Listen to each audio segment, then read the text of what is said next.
Hello viewers, welcome channel auto space. मैं हूं Surjit. Auto space channel को स्वागत करता हूं। एक और बहुत ही अच्छा कमेंट आया कि हैवी कमर्शियल व्हीकल्स में जो विस्कोस क्लास टाइप फ़ैन रहता है वो फ़ैन अगर कंटिन्यूअस डायरेक्ट चलते रहेगा, क्या उसमें गाड़ी में कुछ पिकअप का प्रॉब्लम आएगा या माइलेज में कुछ दिक्कत आएगा कि नहीं आएगा।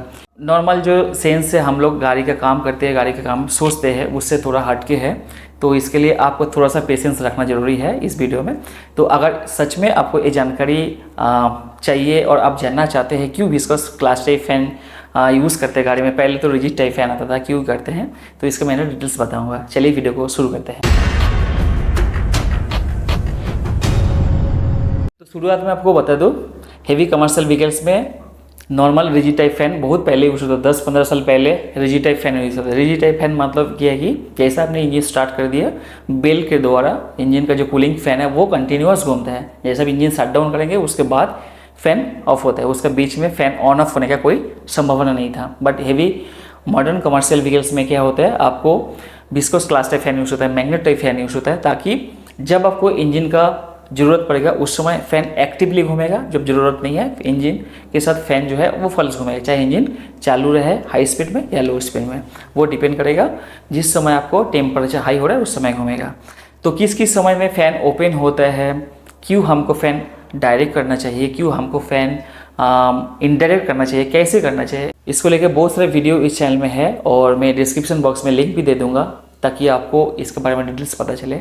बट इस क्वेश्चन को लेकर डिस्कस करेंगे, विस्कोस फैन डायरेक्ट रहेंगे तो क्या दिक्कत हो सकता है या नहीं हो सकता है। देखिए, विस्कोस फैन जो है वो डायरेक्ट करने का पीछे एक मेन रीज़न है। देखिए, इंजन में बहुत सारे कंपोनेंट जो एक साथ काम करता है, जैसा टार्बो काम करता है, वाटर पम्प जो है वो काम करता है, एयर कंप्रेसर है, एयर कंप्रेसर अलग से काम करता है, और यहाँ पे विस्कोस फैन जो है वो काम करता है, gear box, flywheel, every moving parts. जब इंजन स्टार्ट होता है सारे मूविंग पार्ट्स काम करता है। ऑलरेडी आप जानते हैं कोई भी चीज़ को घुमाने के लिए या कोई भी काम करने के लिए क्या ज़रूरत पड़ता है, पावर का ज़रूरत पड़ता है। जैसा हमने अगर कुछ चीज़ को उठाएंगे ऊपर या 10 किलो वजन ऊपर उठाएंगे तो क्या होता है, हमारा कैलोरी वेस्ट होता है। यानी कोई भी चीज़ को करने के लिए कुछ पावर ज़रूरत पड़ता है।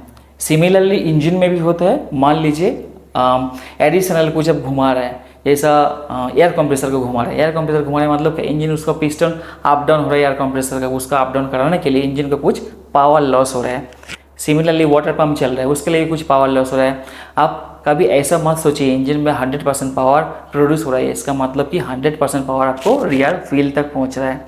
आपको एक नॉर्मल जानकारी के लिए बता दूँ, इंजन में अगर 100% पावर बिल्डअप हो रहा है, यानी 100 कैलोरी अगर इंजन में पावर प्रोड्यूस हो रहा है तो पीछे जा रहा है ओनली 33 to 40% पावर ही पीछे सप्लाई होता है। बाकी जो है बीच में जो भी मूविंग कंपोनेंट है वो सारे मूविंग कंपोनेंट को घुमाने के लिए इंजन का पावर लॉस होता है। जैसा गियर बॉक्स में इनपुट शैफ्ट है, काउंटर शैफ्ट है, मेन शैफ्ट है, प्रोपेलर शैफ्ट है, उसका बीच में यूनिवर्सल जॉइंट है, बेयरिंग्स है, सारे मूविंग पार्ट्स को घुमाने के लिए इंजन का कुछ पावर लॉस होता है। तो जब दिखा गया इंजन का पावर लॉस होता है और उस कंडीशन में आजकल के दिन में ये सोचा जा रहा है कि इंजन को और कैसे लाइट बनाए, पावर को कैसे ज़्यादा यूटिलाइज करें। तो ये सारे चीज़ के लिए इंजीनियर्स ने क्या सोचा है कि ऐसा कुछ मूविंग पार्ट्स है जिसको हर समय ज़रूरत नहीं है, तो उसको अगर हम लोग क्लच के दोबारा इंगेज और डिसंगेज करेंगे ज़रूरत के हिसाब से तो हमारा पावर सेफ हो सकता है। कैसे? जब हम इंजन में कूलिंग फैन यूज़ करते हैं, मान लीजिए जब इंजन मॉर्निंग में आप स्टार्ट किया उस समय हमको एक इंजन का एक वर्किंग टेम्परेचर होते हैं। जैसा मान लीजिए इंजन का वर्किंग टेम्परेचर 84 to 90 डिग्री है, तो ये डिपेंड करता है अलग अलग कंपनी के हिसाब से। तो 85x स्टैंडर्ड मान लीजिए इंजन का वर्किंग टेम्परेचर होता है 85। तो जब शुरू में आप इंजन स्टार्ट कर रहे हैं, बाहर का टेम्परेचर क्या रहता है, मान लीजिए 25 to 30 डिग्री टेम्परेचर है, तो 85 तक पहुँचने के लिए इंजन को मैक्सिमम 4-5 मिनट या 6 मिनट लग सकते हैं। उस समय अगर फैन हम इंजन कूलिंग फैन घुमाएंगे तो और ज़्यादा टाइम लगेगा, माने 7-8 मिनट 10 मिनट टाइम लग सकते हैं। तो जब हम शुरुआत में इंजन कूलिंग फैन का ज़रूरत नहीं है, हम चाह रहे हैं कि जल्दी इंजन का जो टेम्परेचर वो बिल्डअप हो जाए, 85 तक पहुंच जाए, उसके बाद हमको कूलिंग फैन का ज़रूरत है, उसका पहले नहीं है। तो उसमें क्या करें, तो कूलिंग फैन को अगर हम क्लास सिस्टम कर दें ताकि जब टेम्परेचर 85 के ऊपर हो जाएगा तो वो एक्टिवली घूमेगा, जब टेम्परेचर 85 के नीचे हो जाएगा तो घूमना बंद करेगा। इसका मतलब क्या है, जब वो नहीं घूमता हमको कुछ पावर एक सेव होता है, यानी इंजन जो पावर बना रहा है, जो सारे कंपोनेंट घुमाने के लिए जो पावर यूज़ हो रहा है वो पावर थोड़ा सा बचेगा। और एक नॉर्मल जानकारी दे दूँ, एक कूलिंग फैन को घुमाने के लिए इंजन में 5 to 6% पावर जो है वो लॉसेस होता है। सेम बात है। अगर इंजन ने 100 कैलोरी पैदा किया तो उसमें 6 कैलोरी सिर्फ फैन को घुमाने के लिए वेस्ट हो जाता है। बाकी कितना कंपोनेंट है, कंप्रेसर है, पूरा ड्राइव ट्रेन सिस्टम है।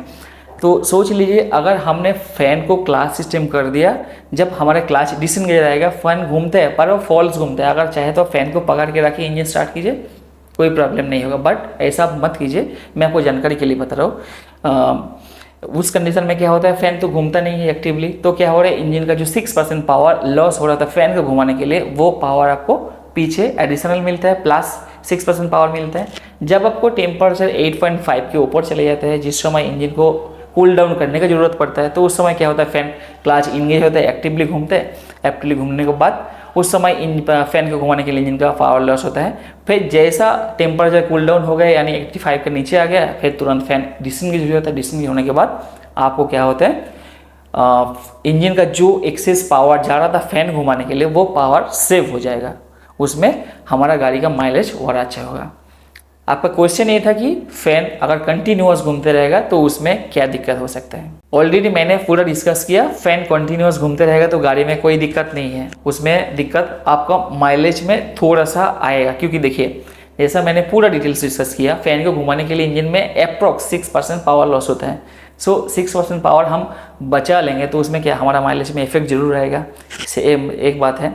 दूसरा आपका क्वेश्चन था कि मान लीजिए हम समर सीजन में गाड़ी चला रहे हैं, यानी गर्मी के समय में गाड़ी चला रहे हैं, तो उसमें क्या होगा।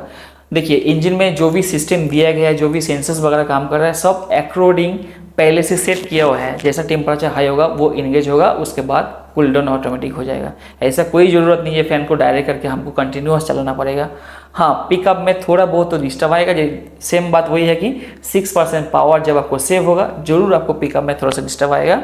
और डिस्टर्बेंस मीन्स इतना माइनर लेवल का है उतना आपको पता नहीं चलेगा। और इतना माइनर लेवल का पावर सेव होता है, 6% पावर सेव होता है, जिसके कारण माइलेज में भी थोड़ा सा इफेक्ट आ सकता है। लेकिन मैं और एक बार बोल रहा हूँ, इतना माइनर लेवल यानी इतना कम जो है, आप उसको जल्दी गिनती नहीं कर पाएंगे। जो हमारा एक फ़ैन हम डायरेक्ट नहीं चलाएंगे या चलाएंगे तो उसमें हमारा कितना डीजल सेव हो रहा है। तो फ़ैन रिलेटेड मैंने पूरा डिस्कस किया इस वीडियो में, जो क्यों हमको रिजिड फैन से लेके विस्कोस क्लास टाइप फैन या मैग्नेट क्लास टाइप फैन जो हम यूज़ करते हैं हेवी कमर्शियल व्हीकल्स में, और क्यों इस पर इम्प्लीमेंट किया गया। ऑलरेडी मैं बहुत पुराना वीडियो में डिस्कस किया था, पर मैं कमेंट के द्वारा एक क्वेश्चन मिला था, उसके चलते एक बार और डिस्कस किया। तो अगर सच में इस चैनल से आपको कुछ भी सीखने को मिलेगा, जरूर चैनल को सब्सक्राइब कीजिए, बेल आइकन को दबा दीजिए, ताकि ऐसा इन्फॉर्मेटिव वीडियो आपको पास जरूर पहुंचे। और जरूर कमेंट करते रहिए अगर आपको ऑटोमोबाइल सेक्टर लेके कुछ भी जानकारी चाहिए। Thanks for watching the video and thanks for your comments.